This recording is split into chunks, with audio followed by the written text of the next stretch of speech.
São tantas tarefas. Até as crianças hoje estão estressadas porque são submetidas a inúmeros compromissos.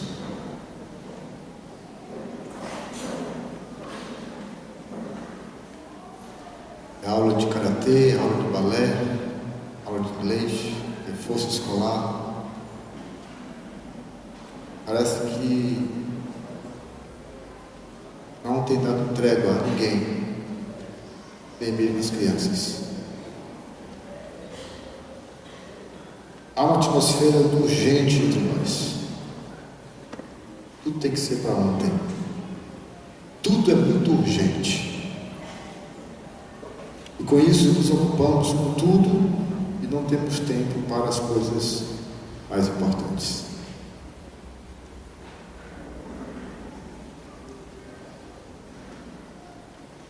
Parece que as coisas essenciais estão ficando em segundo plano, ou até não tem plano nenhum nas nossas vidas.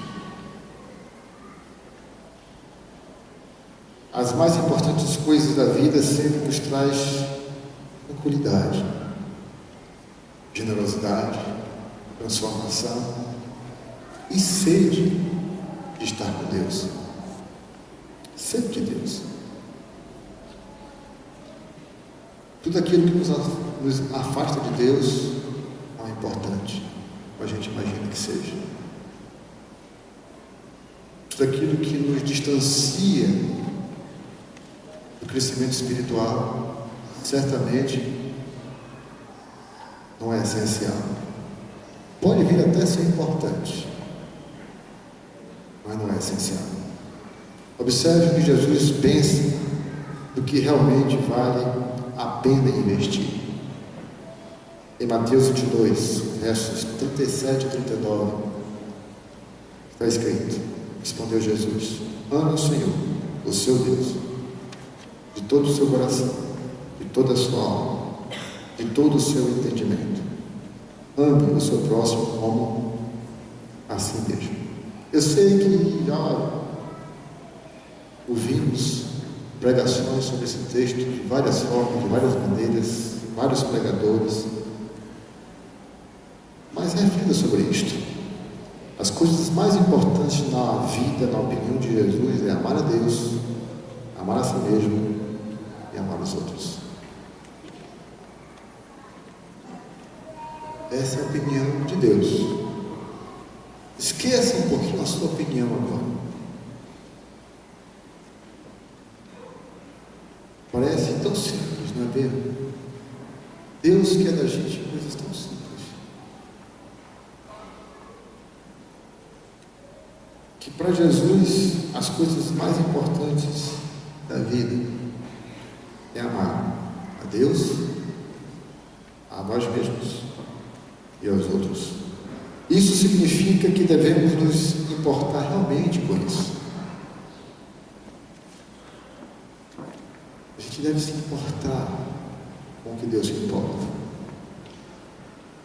A gente deve se importar com o que Ele está dizendo.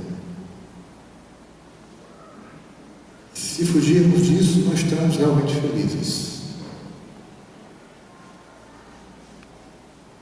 Porque fomos criados por Deus e apenas Ele sabe o que nos falta para sermos plenos e felizes. Imagine, irmão e minha irmã, vocês que estão aqui hoje, você se sentir amado, sem nenhuma dúvida. Com isso você amar plenamente também, sem nenhuma dúvida. Isso é essencial. Triste do homem que não se sente amado. Dificilmente ele vai aprender a amar. O homem que não ama dificilmente vai amar. Uma pessoa que não é amada, que não se sente amada, essa pessoa acha que tudo que fazem com ele de bom é por segundas intenções. Alguma coisa está por trás disso. Debaixo desse pirão tem carne. Ninguém pode agradá-lo, ninguém pode favorecê-lo, ninguém pode acarinhá-lo. E se assim fizer, uma pessoa que não se sente amada não vai acreditar, porque ela, quando se sente amada, não se ama. Não acha que merece. Não se valoriza. A sequência usada por Cristo nesse texto para estabelecer as nossas prioridades é simplesmente óbvia se olharmos pelo foco espiritual mais ainda. E é claro que no mundo em que vivemos, essa ordem de prioridade muda e muito. O mundo nos ensina que primeiro a gente deve amar nós mesmos. Primeiro ame a si mesmo. Diz os valores humanistas. E depois, se sobrar alguma coisa, gaste de outros, goste de outros, ame outros, e Deus nem se considera. Resultado: o mundo é cada vez mais pior, cada vez mais sombrio, cada vez mais predador. Eu já vi várias vezes algumas pessoas dizerem: esse mundo é muito cruel. Você já falou isso? Você já ouviu isso? E o mundo realmente é cruel. Por quê? Porque não prioriza essa sequência tão simples, mas tão profunda que Jesus nos falou. Amar a Deus, eu sei que não é fácil. O apóstolo João disse: como é que eu posso amar o meu irmão? Eu vejo, se eu não amo Deus que eu não vejo. Amar que a gente vê pode ser bem mais fácil, mas amar que a gente não vê é um exercício da fé. Exige fé. Essa fé que agrada a Deus. O mundo está cada vez mais pior por quê? Porque estão desqualificando o princípio divino estabelecido para que tudo esteja bem. Amar a Deus estabelece o princípio também do temor a Deus. Amar a Deus em primeiro é o mais importante. Sem essa premissa não há como sustentar outra maneira de se amar. Amar a Deus é a fonte que jorra para todas as outras áreas de nossas vidas. A fonte do amor às outras coisas, a mim mesmo e às pessoas, é amar a Deus. Todas as outras formas de amar se sustentarão se primeiro amarmos a Deus. Jesus vai fundo nessa questão e revela qual intensidade deve ser esse amor de nós para com Deus. E Ele não deixa por menos. Amarás ao Senhor teu Deus de todo o teu coração, de toda a tua alma, de todo o teu entendimento. Aqui são 3 intensidades que não deixam margem de dúvida. Precisa ser a totalidade. Deus nos amou 100% e quer que a gente faça o mesmo 100% com Ele. Não é 99,9%. Precisa ser 100%.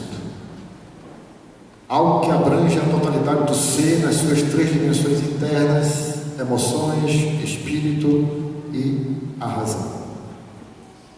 Todo o coração, a emoção. Toda a tua alma, o espírito. Entendimento, a razão. Meus amados, aqui não se menciona o corpo como outra dimensão, porque esse amor transcende o visível. Jesus não disse todo o teu corpo. Ele fala de entranhas. Ele fala daquilo que ninguém vê, só Ele vê. Daquilo que às vezes nem nós percebemos, só Ele percebe. Não se fala aqui de coisas externas. Não se fala aqui de voz, de palavra humana, porque dizer eu te amo é fácil. Sorrir para uma pessoa também é muito fácil. Demonstrar que eu amo é muito fácil. Por isso que Jesus, ele vai lá no âmago de todo ser, de todo o teu coração, de toda a tua alma, de todo o teu entendimento. Coisas que ninguém vê, só Deus vê, só você e Deus sabe. Ninguém pode fugir disso. Aqui, meu irmão, é tudo feito de Deus para o homem, de coração para coração. Ninguém de fora percebe, apenas Deus e você. Porque apenas o Criador sabe o quanto é possível o homem, o ser criado, amar com tanta intensidade, porque ele criou o homem e sabe que o homem é capaz de amar assim. Jesus nunca nos pediria algo que nós não fôssemos capazes de fazer. Se você diz que é impossível amar assim, você está chamando Deus de mentiroso. Se ele achasse que era impossível amar assim, ele não pediria a você. Muitas coisas nos impedem de amar assim.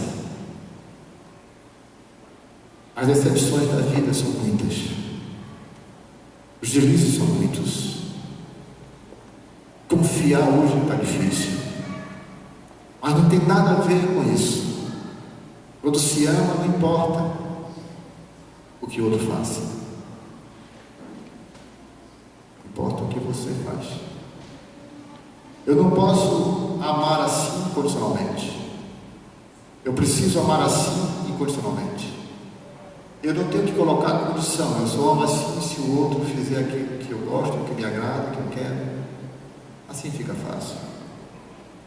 Por isso esse desafio profundo de alma, de espírito, de entendimento é uma mudança que vem do coração de Deus para o nosso entendimento, a nossa razão, a nossa alma, o nosso coração. Porque apenas o Criador sabe o quanto é possível a gente fazer isso. E aqui, queridos, eu estou falando do homem restaurado, do homem redimido, reconciliado, reconstruído à imagem e semelhança de Deus.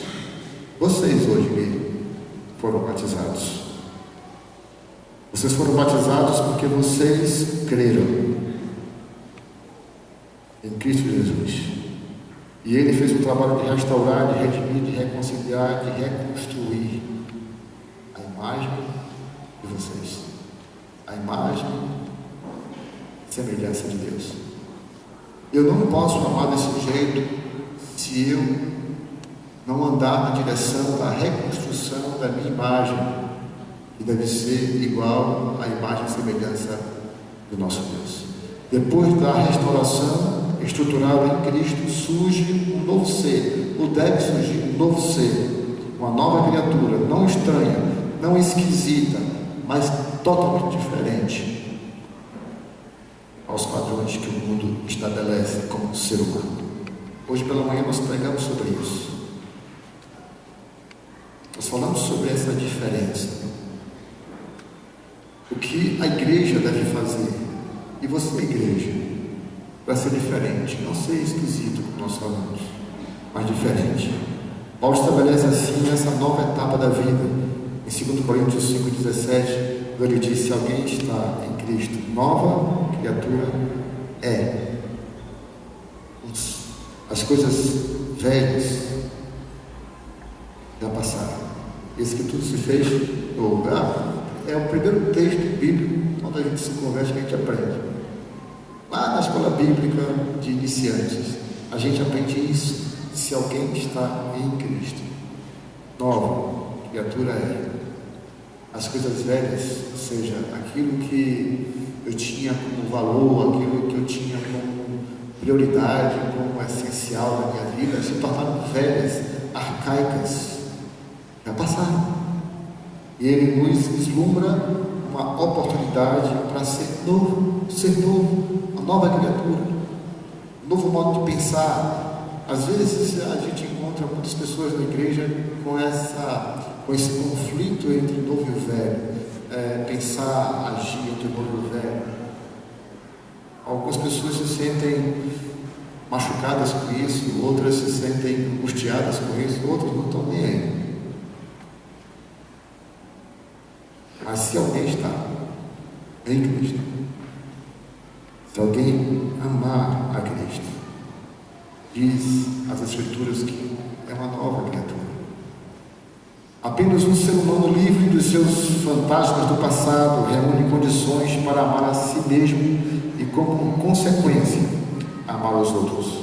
Um ser humano perdoado e que perdoa. Eu também já ouvi muitas pessoas dizer que não tem dificuldade, mas que tem dificuldade de perdoar. Eu diria que se você não se sentir perdoado, dificilmente você vai ter facilidade de perdoar.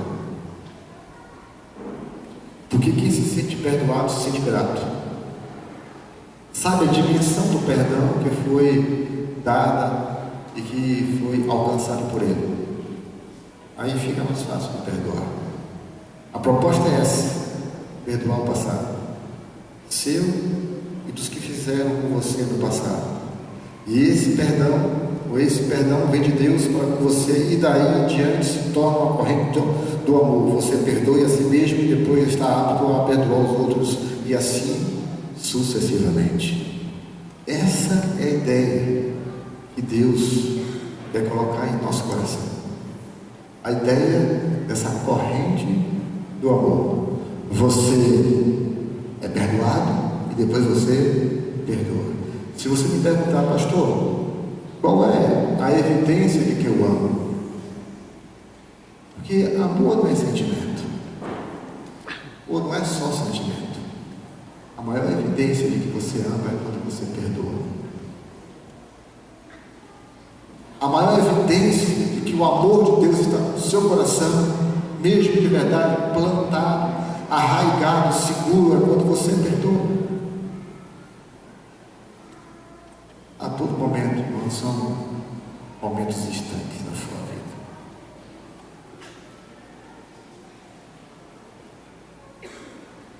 É simples assim.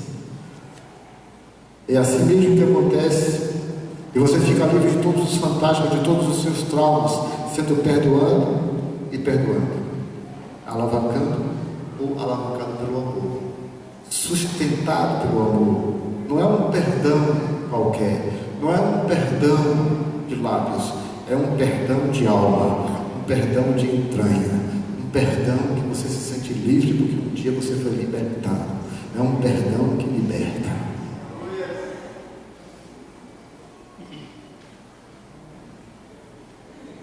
E concluindo, meus queridos, vai então a vida para essa nova criatura, toma outro rumo, se descreve com outros valores, os valores do reino de Deus, e se estabelece como filho amado do Deus vivo, que ama sem restrições. Por isso que as coisas mais importantes para quem está em Cristo é amar a Deus, amar a si mesmo e amar os outros.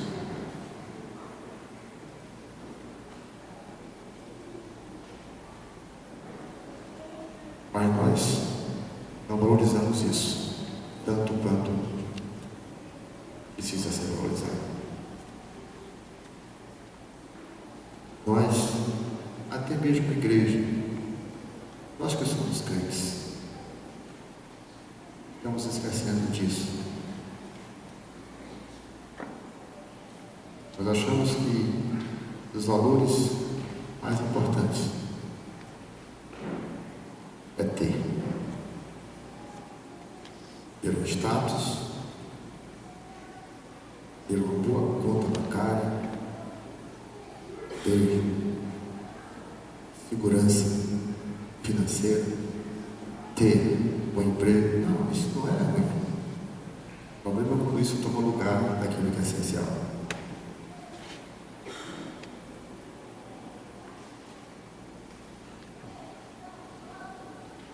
Qualquer outra prioridade está fora da vontade do Criador e nos torna infelizes. Ame a Deus e tudo que Ele criou e terá cumprido o total da sua missão. Quer ser feliz? 2015, comece a pensar sobre isso. Comece a pedir a Deus esse amor, já que você não sente, já que você tem dificuldade de perdoar. Não seja omisso e nem tenha vergonha de falar para Deus isso. Ele veio exatamente para isso na sua vida, para estabelecer aquilo que é essencial, aquilo que é prioridade. Amar a Deus e cuidar das coisas que Ele criou é a nossa prioridade. As coisas que Ele criou mais preciosas, ou mais preciosas, além de mim, são as outras.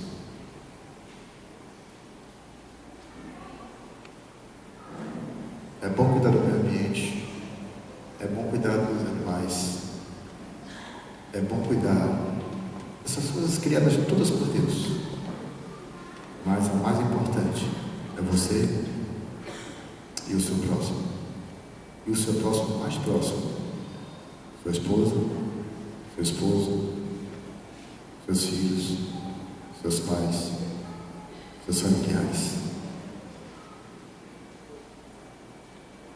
Cuide disso. E você vai estar externando esse amor incondicional. A vida, meu querido, só tem sentido através de amar a Deus.